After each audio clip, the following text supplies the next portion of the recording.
You have questions, we have answers. This is Jane Muller.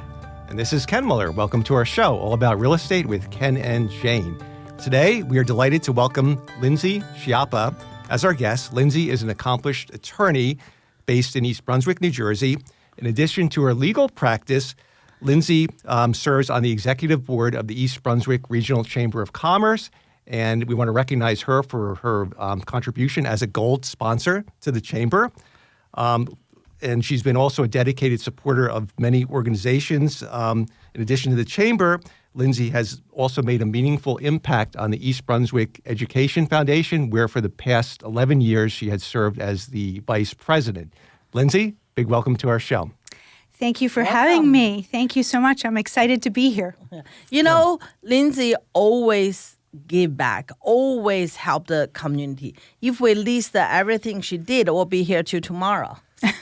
Yeah, that's right. Just a brief, very brave. I'm sure there's yeah. many other initiatives, but I always notice you around town. You give your time, your energy, your and resources. Her Not only as no. a gold sponsor, but you're at all the local, the monthly events you sponsor. You're always around the town. Thank you for acknowledging that. I appreciate that. I always try to find a way to say yes. Yes. Yeah, and that's great. I never heard you say no. You know it's not in her vocabulary, so that's sort of go, right? Unless no. That's her husband, yeah. She only say no. It's a legal matter. Protect her fine. Right. But with the community service, she never say no. That's a good way. Yeah, that's well I've been said. volunteering for a very long time, and I really do enjoy it. And I love to give back to my community. I have been in East Brunswick my whole entire life, so donating my time and working hard for our East Brunswick community is something that's dear to my heart. Mm-hmm. You know, a lot of time, right? People will say, "Oh, why you do so much, community service," and they don't understand the pleasure we get from it. Yeah. It's just like you want to see the town you're born, raised, and getting better and better. And also helping people, the pleasure you get from that, from giving. Yeah. As the old saying goes, it's better to give than to receive. And whether that's you're right. at church or you're helping with the food, everything out, or the thrift store, or just donating clothes, or your time and energy, everything is important, and gives you that feeling that's really great. All true, all very true. Yeah, I am definitely a giver. Yeah, that's great. So, Lindsay, let's talk about your role and as a real estate attorney and what other areas of practice you do, or you just mainly concentrate on real estate? No, real estate just became a focus of my practice sort of by accident. I had started out as a law clerk for Judge Hamlin. He was actually my neighbor growing up as a kid, and also the assignment judge, Judge Longy. So I clerked for a year over at the Middlesex County Courthouse, and then I parlayed that into a job with Convery and Shire. That was my first job. I was doing insurance defense, and our big client was the Mid-Jiff, and the other client was actually right up the road here, the Middlesex County Board of Social Services. Oh. So I did that for a time, and when I decided to start a family, I decided to branch off onto my own. And my father's an attorney in town as well, and he had office space. So I opened an office and started part-time. And I just started doing per diem for other lawyers. And through my clerkship position at the Middlesex County Courthouse, Judge Hamlin had gotten moved to Chancery and was looking for a special medical guardianship. And that's a person gets appointed to go out and make a determination if a person is able to make medical decisions on their own behalf. And so I was going to all the local hospitals, evaluating patients, sending a report back, and getting appointed as a special medical guardian.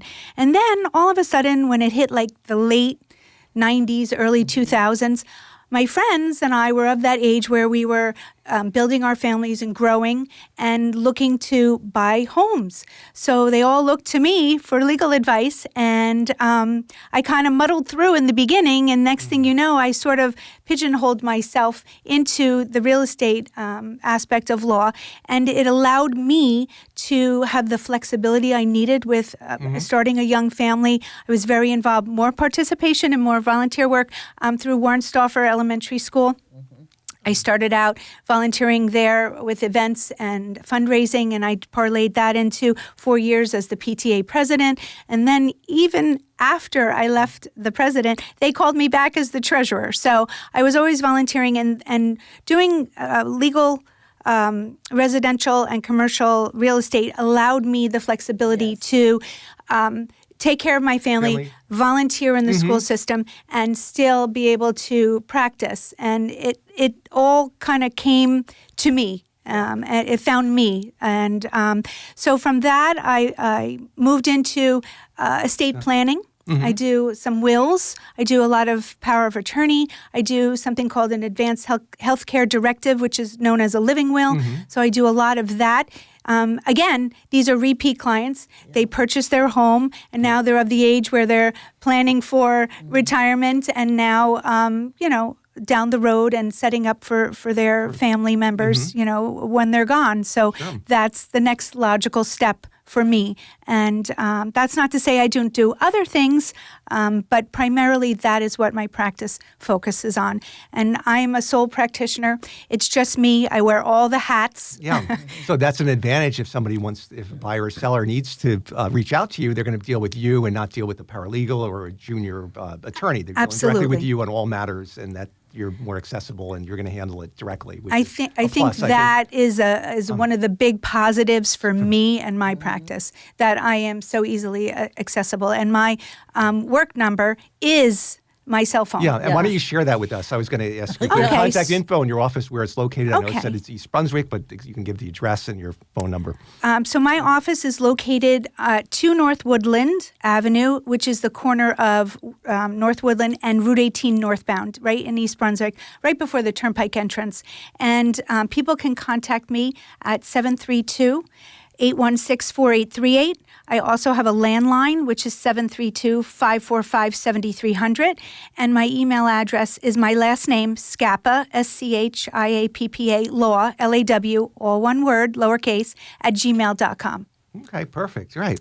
All right, let's talk about the real estate part of your practice, since this show is about real estate, so I have some questions on that. My first one is, what do you think the role of a real estate attorney is? And I was starting to laugh because I was going to add in that we should also talk about the therapist role, that you and Jane have worked together on a lot of deals, and I've heard you guys on the phone, and I think you really have to be a good therapist as part of it. You probably have a minor in psychology. Yeah, maybe you need maybe you already have a degree in psychology just from all the years of practicing, right? Oh, it's true. You got to walk them down off the ledge sometimes. Don't we, Jane? Because my question is, what does a real estate attorney in New Jersey actually do during a transaction? And I guess the short answer is a lot. A lot of talking, and a lot of counseling and coaching. But you want to elaborate on that? I mean, in short, what a real estate attorney does is it protects their clients' rights in property transactions from start to finish, from the contract all the way to the closing date. And between contract and closing, there are so many different things. I mean, you start with the contract itself. Sometimes the contract comes to you pre-printed realtor contract and it's ready to go. Other times, when you're dealing with FSBO, for sale by owner, you have to draft that contract yourself. So you start with the drafting and review of the contract. Obviously, you're looking to protect your client's interests, whether they're the buyer or the seller. And you get through this attorney review, and then you move on to the next step, collecting deposits, having your clients schedule home inspections, reviewing home inspections with them.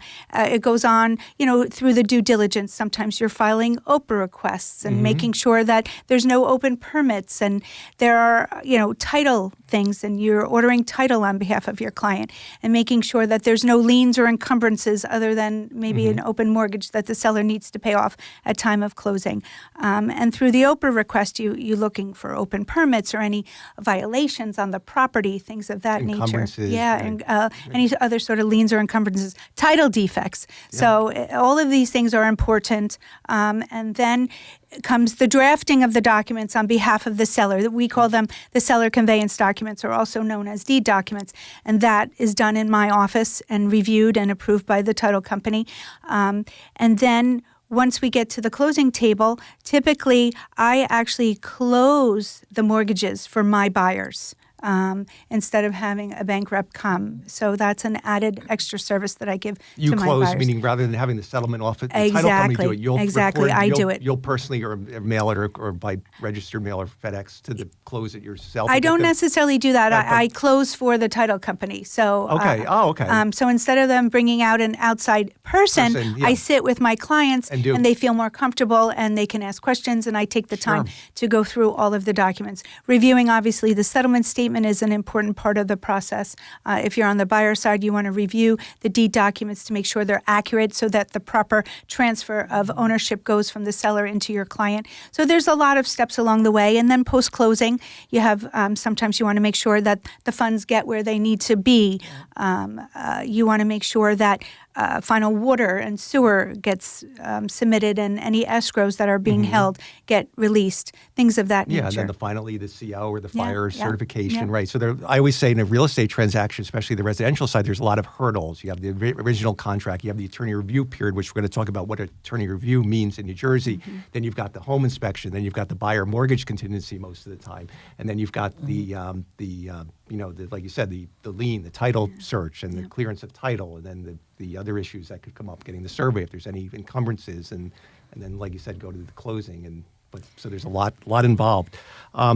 Why is it? Talk about attorney review in New Jersey and how that's different. A lot of buyers, first-time buyers or first-time sellers that haven't sold in a while, don't realize that the realtor pre-printed contract of sale is really just the starting point of the contract negotiations. It's not the final. A lot of people, Jane even had clients that said, I don't want to sign the realtor contract until I have my attorney look at it. But really, that's not needed. Right. No, you have to sign it first and then right. your lawyer can Exactly. look at it. Exactly. So talk about what attorney review means in New Jersey and the 3-day rule. What happens if neither attorney looks at it within the 3 days? Sure. So in New Jersey, attorney review is mandatory, and it's there to protect consumers.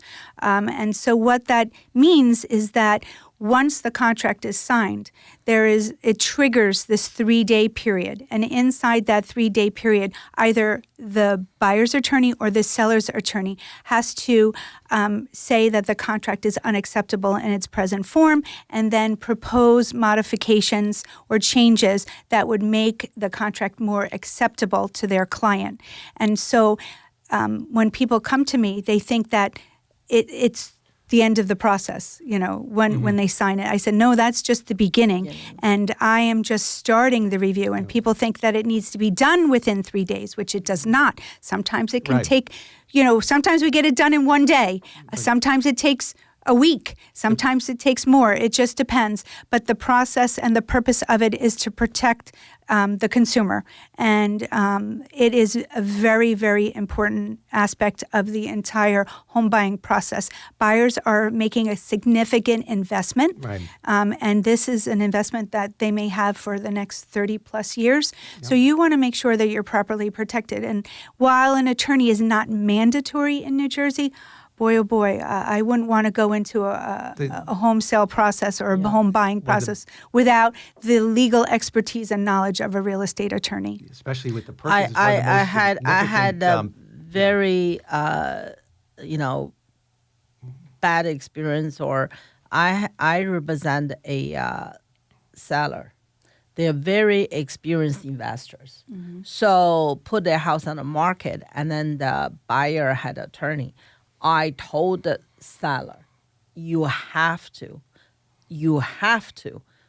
hire attorney. Although it's not mandatory in New Jersey, that's the way we can be sure your interests get protected. They didn't. And then just 9th hour before the closing, the buyer said that they're not happy with the home inspection, they cancel. Mm-hmm. I said, it can't be. We had a contingency. But somehow, somewhere, there's no formal letter said the contingency is satisfied. Mm-hmm. So they can use that.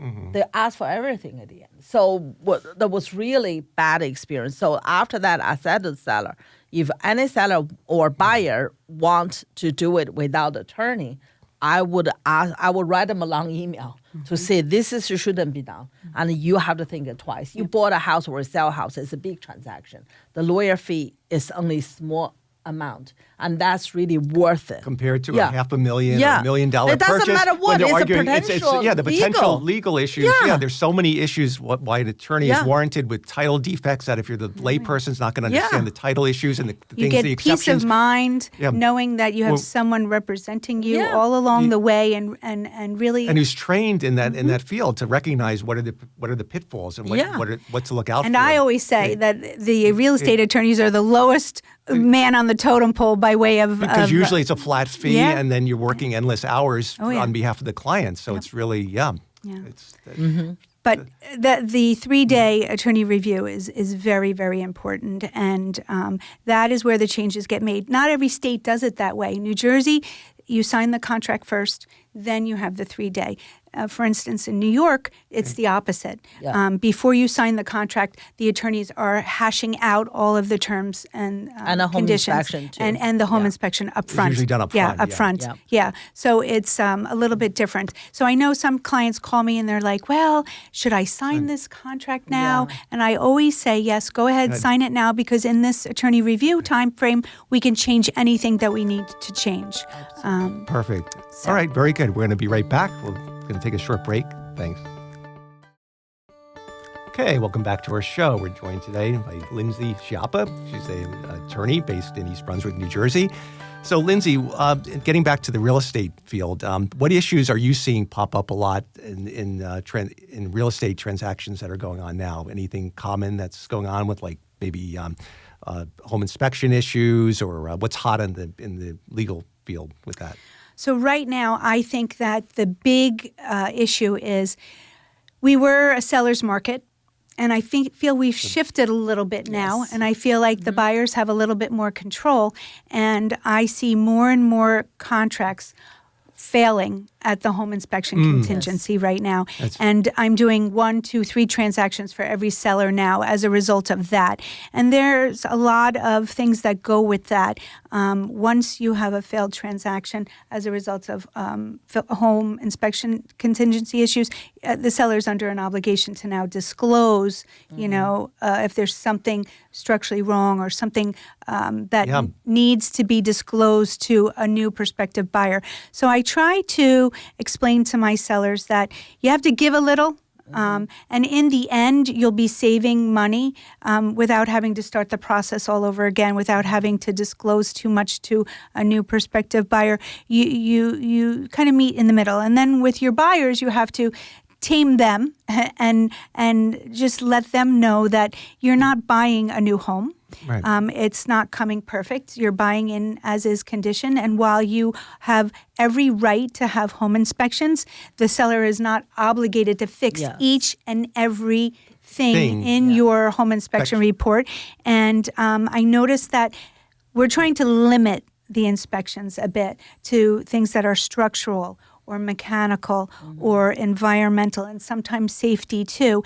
And we're trying to prevent cosmetic or aesthetic types of things, or such as a nail pop or a chip in the tile. Those are small types of things that a buyer can take on once they take ownership of the property. And we're really trying to look for material defects that affect if it's a major thing, the value of the home. If there's really a trip hazard, if the sidewalk is really has a major issue with it, that could be an insurance thing. But termites, mold, oil tanks. Now sewer inspections, I think, are very popular now, especially with the older houses. People want to take that probe and look from the basement out to see the lateral under the front lawn and see if that's a popular thing. But I think Jane has said this too. There's a little bit of a shift in the market because there's more inventory now, so it's not quite the same seller's market it was maybe a few months ago. So buyers are becoming a little bit more particular on their home inspection demands, and they're not. It's always supply and demand. Always. And I always tell the client, right, like you did. It's business decision. It's almost not the real estate decision. It's a business decision. If you cancel, you put back on market. Number one, you probably have to fix something, right? I mean, if it's truly a problem, you have to disclose to the new buyer. And the time, to carry, to get Whatever new, you're you carrying. have to carry cost, and you Start anew. Yeah, you Sorry, also have to facing the market additional up and down. We Can go don't up. know. Can go up, can go down too. Absolutely. So it depends on the people's expectation. If the seller want to be sure, I always say dealing with the one you have is better than the unknown, right? So it's So it's all about case by case. expectations, whether Yeah. you're working the seller or the buyer. You have to just manage your manage expectations. expectations. And I think a Yeah. lot of sellers, I've heard Jane on the phone, a lot of them still don't realize that when they get a home inspection report, they say, oh, it's so many pages, it's 50 pages, but they don't realize that the home inspector's job is to document everything that they see that needs to be done or should be done in the near future, whether it's small items, big items, medium items, and you have to look at the contract, and that's really going to define what the buyer's scope, what they can ask for. But a lot of times sellers Sometimes get anxiety. they don't even ask. They get anxiety attacks. They say, Yeah. oh, they must not like the house. They told me You in the better put contract. it back on the they're doing this, market. and Or they then take it personally. But they take it personally, and the buyer attorney had not even issued their request yet. So that's what Jane always tells them. I'm sure you do. Let's just wait to see what they legally ask us to do before you don't get offended. That's every home inspection report is 50 to 100 pages with photos and things.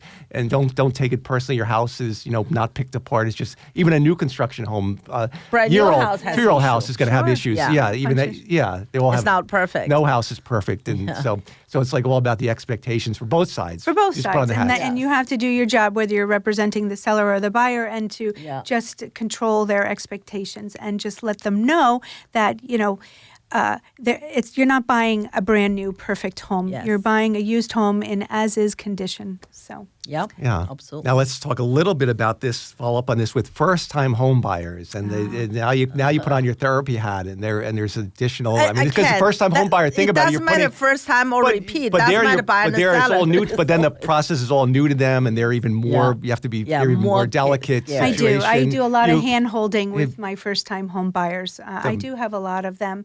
And it's really important that you give them the time. You take the time to explain the process so they know the expectations of every step of the way. And I think that is what makes me a good real estate attorney. I really feel that I take the time and I give them advice from start to finish.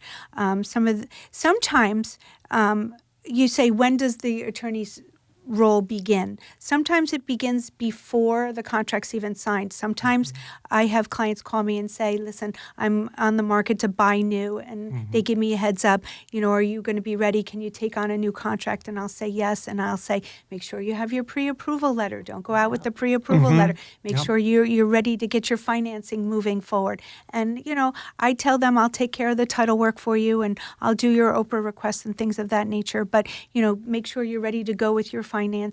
And, you just have to curb their expectations. And most of the buyers don't understand that, okay, the purchase price might be $550,000. But in the end, that's not exactly what they're going to be paying. And you have to explain what those other costs are going to be. And then they all want to know exactly what they are. And I say, well, I don't know specifically yet. But when you move forward with your mortgage application, they'll give you an LE, which is a loan estimate, and you'll get a general it'll be more idea. like 10,000 or more, depending on Exactly. Yeah, that's right. You touched upon the Oprah request. Talk about that a little bit.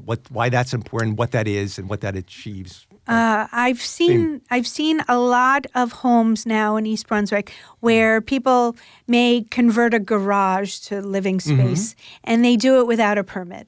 So you really want to protect your clients. You want to make sure that work that's done on the house is properly permitted and that the permits are properly closed, because you don't want to purchase a home and have open permits on it, because ultimately it will be your responsibility. So OPRA is an open public records request, and it gets sent to the municipality. And I have a laundry list of items that I'm asking for, but a lot of it has to do with open and closed permits, to see if there's any violations, to see if there's any open taxes, water, sewer, that all comes through. And that way I can better protect my clients by requesting that a seller close out a permit prior to closing. Or if we know that work has been done, an addition or renovation has been done, a bathroom has been added, and we don't see a permit, then we can go back and request that a seller open and close a permit appropriately, so the buyer is protected. Yeah. Now, what about those situations where you get a realtor contract where the buyer wanted the house so badly and the realtor was against it, but then the buyer said, nope, I'm going to waive the home inspection in its entirety, not even do one for informational purposes. As a lawyer, you can't. I don't allow it. And if they are adamant about it, I put it in writing that they are going against my advice, and I make them sign it to protect myself for sure. And you see it also with waiving appraisals. And on a cash deal, I can understand waiving an appraisal. But if you're moving forward with a mortgage, you see more and more these people are so desperate sometimes to get the contract. They'll do everything. They'll limit their inspections. They'll waive their appraisals. And I'd hate to see that, because if the house is not worth what you're paying, why do you want to do that? You want to get it to exactly where. With a lot of the bidding wars. The bidding, waiving the appraisal, waiving up to a certain amount. Exactly. Yeah, even with the home inspection, you were seeing that the clients were waiving the home inspection up to the first $10,000 of cost. But at least they're going to do the home inspection and have the information so they can make. But that was their way to be more competitive. When the market was a seller's market and there was very little inventory out there, that's what you're seeing. Now I think it's kind of shifted a little bit. I don't see as many offers on these homes. I think the buyers have a little bit more leverage. I think there's more inventory out there now, and now they're being very particular with wanting certain things done. And if they don't get what they want from the seller, they're willing to terminate the contract and move elsewhere. on and look elsewhere. Yeah, the thing, right? I didn't like the most is the home inspection for information only. Yeah, I mean. What that going to serve you? For information only. If you find the house going to fall down, it's for information only. If you find oil tank, if you find the readown, it's for information only. I've been in business, much less than you've been in business for a long time. I've been in only 16 years. I never allowed my client, if they said I don't do inspection, I tell them put in writing. You almost have to do environmental, and you have the oil to. tank sweep has to be done, and then the mold inspection, because you have that for informational. If the client, especially if the buyer's planning to close and move in, and you find out that there's mold throughout the house in the basement, and you can't. Especially single family, it becomes a problem, and then you're in a legal situation, a quandary, where you can't really, in good faith, like you said, you have to tell them that's ill-advisable. You can't do that. You have to protect yourself. Ironically, I was sitting in the car before I came in here, and I got a text from my client, and he said, do I need a radon inspection? Absolutely. Yeah. Or do you think I should do a sewer line scope inspection? Absolutely. I said, do both. Do both. Yes. Do both. Yes. And now you and I live on the west side of East Brunswick, and you know what you're getting into now. You're getting into a lot of septic, and which a lot of is the huge. septics, if they were put in before 2000, they're not up to the current code, so they maybe work properly, but they're not meeting so it gets very involved. And that's why you need a lawyer. That's why you need a lawyer. That's why regardless, you need a lawyer. So we're almost out of time. We have 2 more minutes left. Let's talk about for sellers. What should the sellers do? If you're working with the seller client, what do you get them to do early on to avoid problems at the closing? Maybe you want to, with the mortgages, talk about what you have them to close out, any loans, home equity line of credits, things. Exactly. So on the seller side, you want to make sure that they're going to be able to get their mortgage payoff. If they have a HELOC, which is also known as a home equity line of credit, you want to make sure that they start to freeze that and not draw off of that and show that in good faith they'll be closing that out and paid off through the net sale proceeds. I always say make sure that you don't have any open permits. A lot of times they have their hot water heater replaced and they fail to bring back the township to get the sticker showing that. So, definitely take a look, make sure your permits are closed. What are some of the other things I'm thinking? One big thing for me, I always tell the seller, please, don't cancel your electric and the gas. That's a big thing at the closing. You never know if the closing gets delayed. That's one big thing I guess to advise everybody out there is that the closing date most of the time in New Jersey, unless it's made time, it's a target date. It's an estimated good faith date. But sometimes sellers and buyers think that, it's set in stone just because it's a contract. And they're used to contracts being everything is set in stone. But the closing date can vary, and it oftentimes does vary. So don't close out your utilities because you're going to be, you're going to complicate because you're going to further delay it. Yeah, that's right. You have delays on the the seller side, with COs, title or whatever. Getting statement of accounts. Yes. When you're selling a condominium. And probably the last important point on the buyer side is about surveys. It's, if you're buying a single-family home, you want to make sure that the buyer is going to get a survey because otherwise you won't know fence lines, encumbrances, if there's any right-of-ways. So that's almost... And your title insurance doesn't cover you if you don't do before survey before the closing. Right. I've used the same title company for a very long time, and I have a processor that I use. I probably 20 years I've been using her, and we have a really good relationship. And she protects my clients. Awesome. All right. Well, great, Lindsay. Thank you so much for coming on our show. One more time, please give your phone number for our listeners out there that need to reach out to you. I can be reached at 732-816-4838, and my email is just my last name, schiappalaw@gmail.com, and I'd be willing to hear from you if you have any questions with regard to real estate or any other legal matters. All right. Thank you again. Hope everyone enjoyed the show. Have a great weekend. We'll see you next week.